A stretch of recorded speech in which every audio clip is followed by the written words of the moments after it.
Hi, and welcome to Unit 2, American Literary Nationalism. So we're going to be digging into the 1820s and 1830s, continuing our discussions from Unit 1.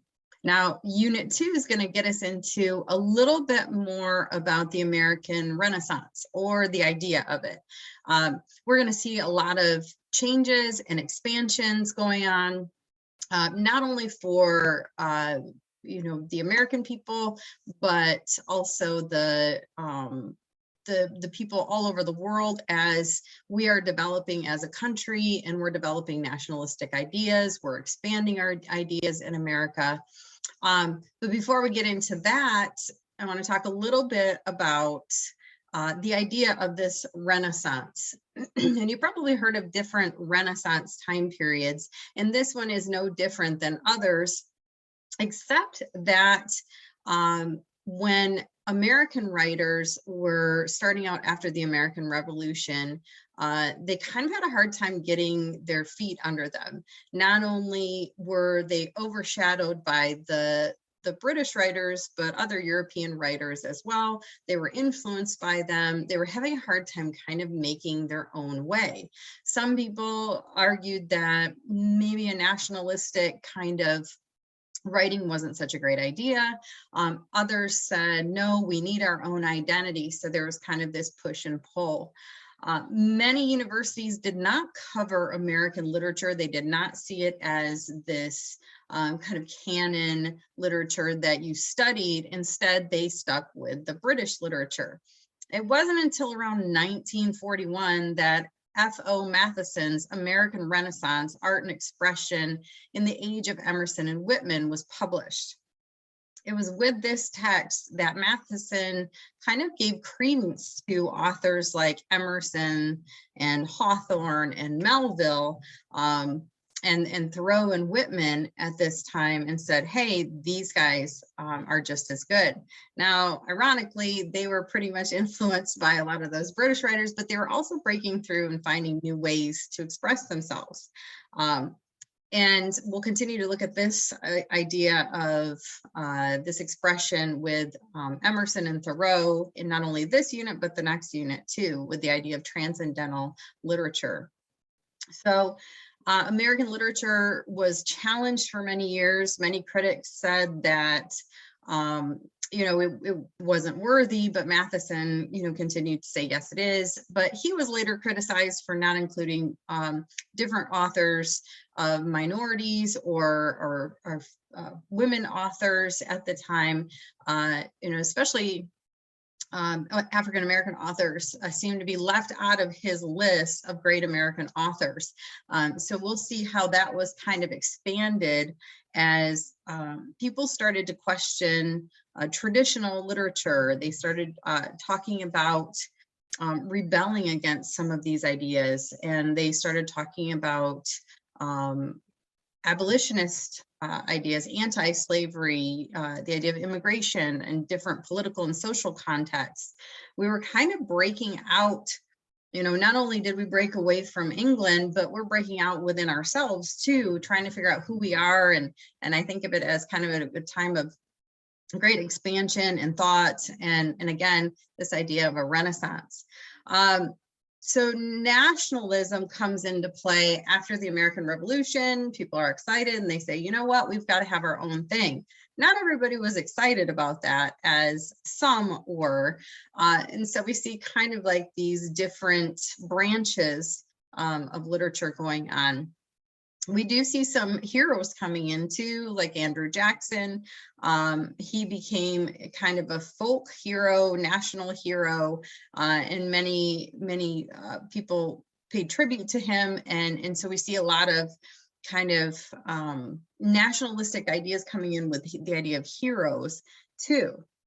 Americans took pride in a lot of their distinct literary traditions and conversations that they were having about different things, but you could still tell that they were influenced by some of those great writers such as Shakespeare, Milton, Pope, and Wordsworth. So we see some of these little things coming into play.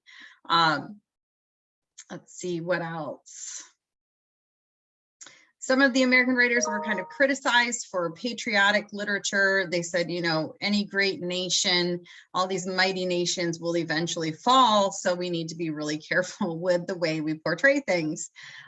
Such works as James Fenimore Cooper's Last of the Mohicans and Bryant's The Prairies, we see a lot of ideas come into play about equality, in you know, equal subject matter with historical context, the rise and decline of the nation, the expansion of the nation. What do we do when we run across certain situations, like when we try to expand on the prairie and we run across Native Americans?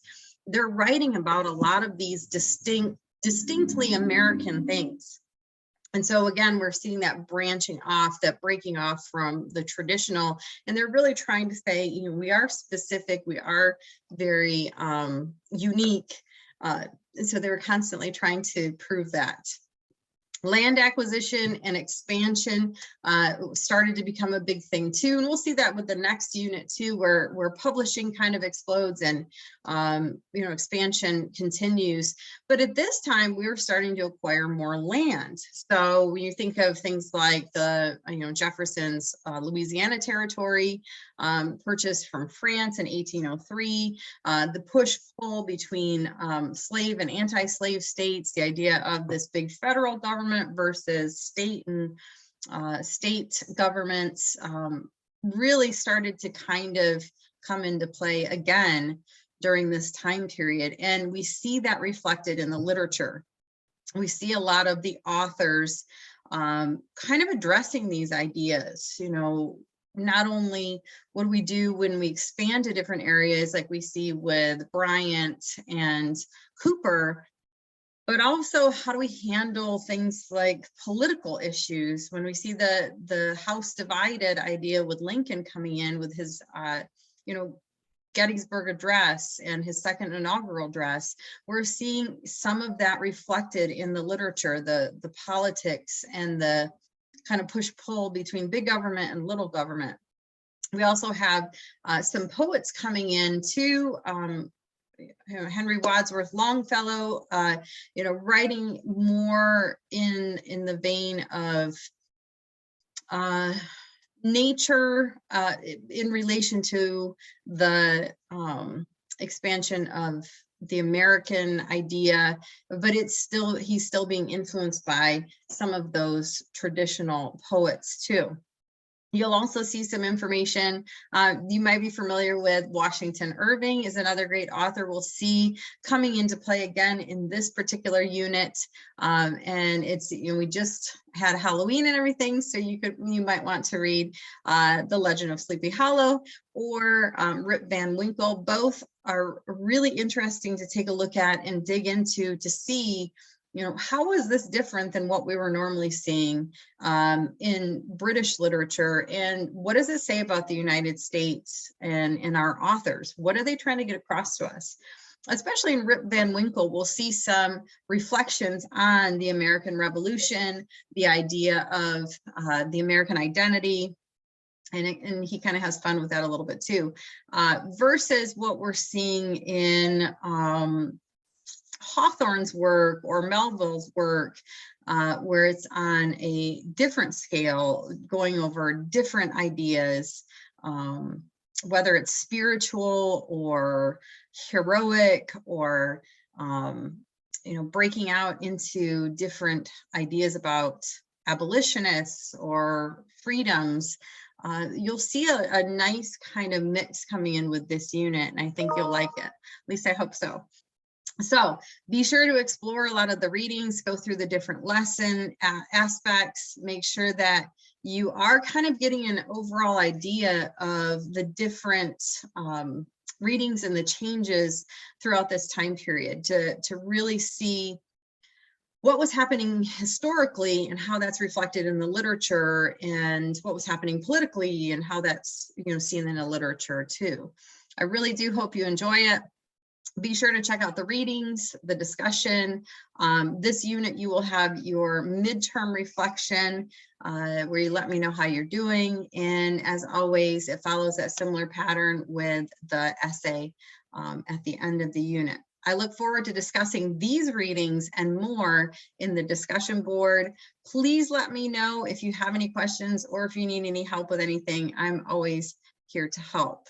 I'll see you in the discussion board.